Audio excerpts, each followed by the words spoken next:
I'm glad you could make it today. Um, as we have been telling the story of Jesus, I realized that we didn't quite wrap things up on John the Baptist. And you may remember John was a big part of what Jesus was doing and preparing the way for Jesus as he got started. So let's go ahead and talk a little bit about John.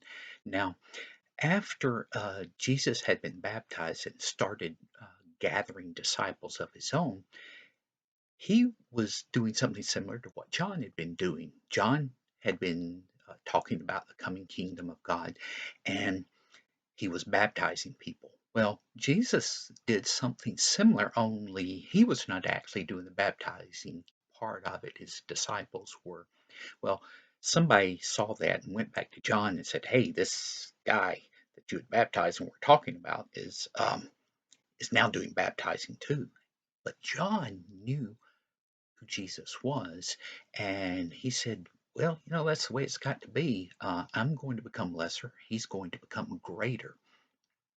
And John was accepting this at the time. Now, as Jesus went on to increase his ministry in other ways and do other things, John kept doing the kind of things that he had been doing. He was pointing out when uh, people were doing things they shouldn't have been doing.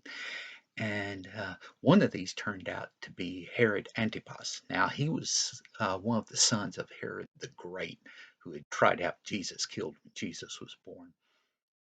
And this Herod was not a good guy. He liked to call himself king. He was really a tetrarch, which meant that when they divided up Herod the Great's kingdom, they gave him a piece of it, the Romans did, because the Romans were really deciding who was going to be a ruler or not. And Herod kept wanting to be called a king, and some people would do that because he really had the job of a king, he just didn't have the title. And eventually he kept asking the Romans so much to have that title, they took the whole thing away from him. But for right now, he's the tetrarch, and you may hear me call him king because that's kind of the job he was doing. So he's in charge of things. Now, he was married to a particular woman, and his brother Philip, who's one of the other guys working for the Romans, was married to a woman named Herodias. And um, Herod Antipas decided that he wanted to be married to Herodias instead. And so he got rid of his wife, and somehow Herodias was able to get out of her marriage with Philip, and the two of them got married. Well, that was specifically in violation of a rule that God had in place, and John let him know about it to no end.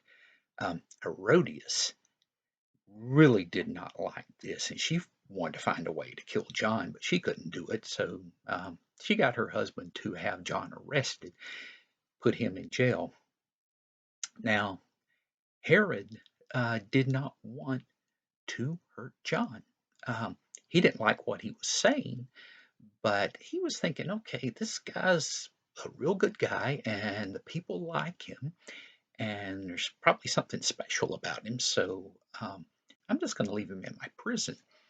Well, John was there for quite a while, to the point that he started wondering, okay, I thought uh, God had picked Jesus to overthrow all these bad guys and to set up his own kingdom.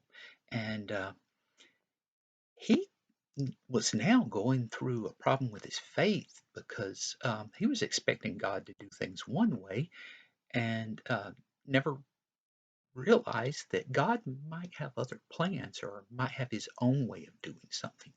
Now, John still had his disciples, and they would come and take care of him, and they would pass messages back and forth to anyone John needed to talk to. And he sent his disciples, or at least some of his disciples, to go to Jesus and say, "Okay, are you the one we were expecting, or should we be expecting somebody else?" Well, some things about John had already been surfacing because um, John was known for fasting And that meant that he would spend a lot of the time going without food on purpose to try to strengthen his faith or better understand what God wanted from him. And people were going up to Jesus and saying, "Hey, look, John's disciples did this and the Pharisees do this, but your disciples don't do any fasting." And Jesus said, "Well, when there's a bridegroom um, and he's about to get married, his friends don't do fasting. They enjoy their time with him. And later on, my disciples will have time for fasting, and they will do that then." And a lot of people didn't understand exactly what he meant, but it was an answer. And those who did understand could realize that, oh, at some point, something bad is going to happen to Jesus.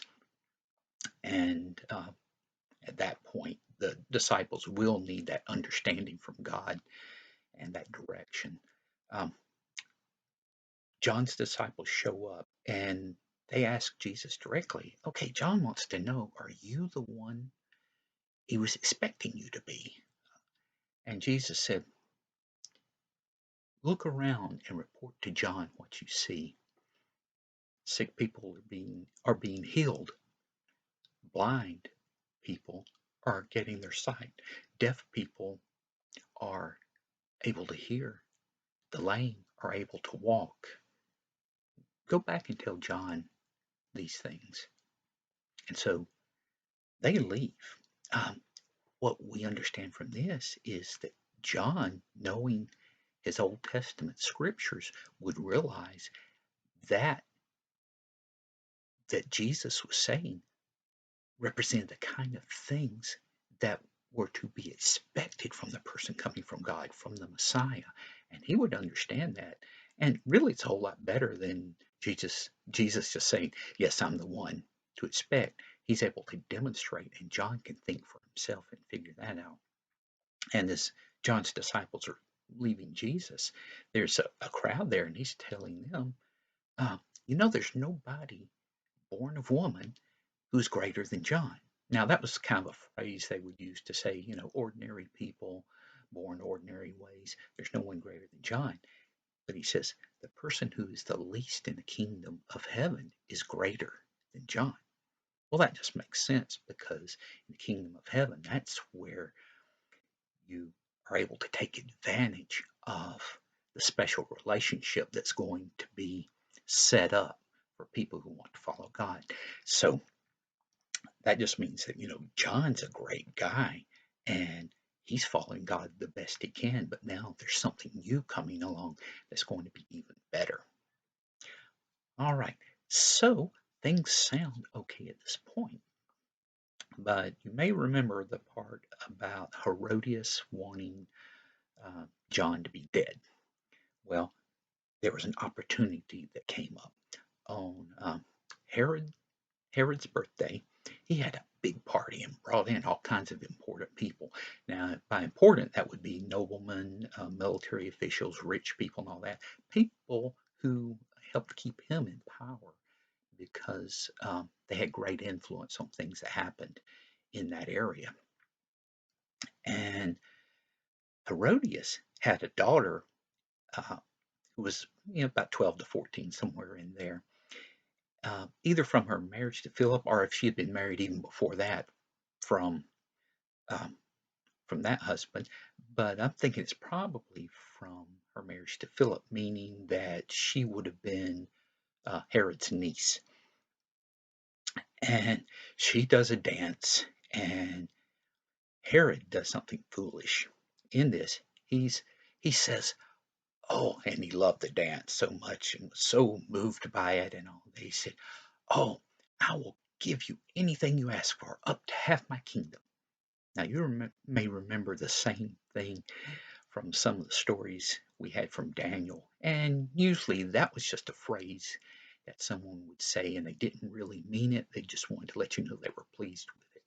Well, uh, the girl, Salome, goes to her mother, Herodias, and says, "What should I ask for?" And Herodias now has her chance. She tells Salome what to say, and Salome goes back in and says, "I want the head of John the Baptist on the platter." which means she wants John the Baptist to be killed. Well, Herod didn't like this at all, um, because he liked John. He liked talking to John. He didn't always understand him, but he liked talking to John, and knew that John was popular with the people. But he had made this promise in front of all these people. Well, he had to go through with it, or he wasn't smart enough to think of a way to get out of it. And I think it's probably a little bit of both. Um, so he has John the Baptist killed.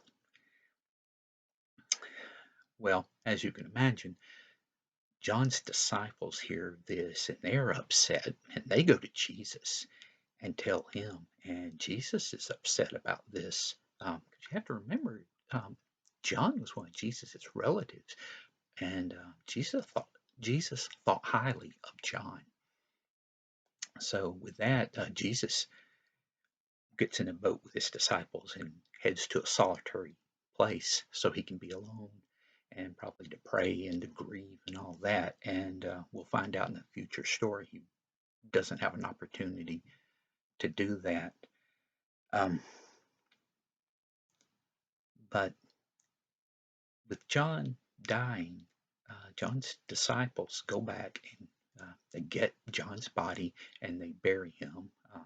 One of the Gospels says it was in the tomb. And of course, they are in mourning. Now, the thing about this uh, information I'm getting about John is that all four of the Gospels talk about John: Matthew, Mark, Luke, and John. Although, um, just a reminder that the Gospel of John was about one of the brothers, one of the 12 disciples of Jesus. So, you don't want it to be confusing there. Now, in all of this, Herod later learns of Jesus, and he thinks that it's John the Baptist come back to life. And he wouldn't be surprised by that because he knew John was very special. Um, Even though John had never done any miracles, but he was hearing about Jesus, and now he becomes anxious to meet Jesus and wants to see him. And that will take place later on, but it's not going to be a good thing when it happens. But right now, you may think that, okay, this whole story of John is kind of a sad one on the end, and it is, because it is talking about some things that are going to get um, more difficult, especially for Jesus now, because we're starting to see that there has been some opposition to Jesus before, but now it's going to start growing and growing.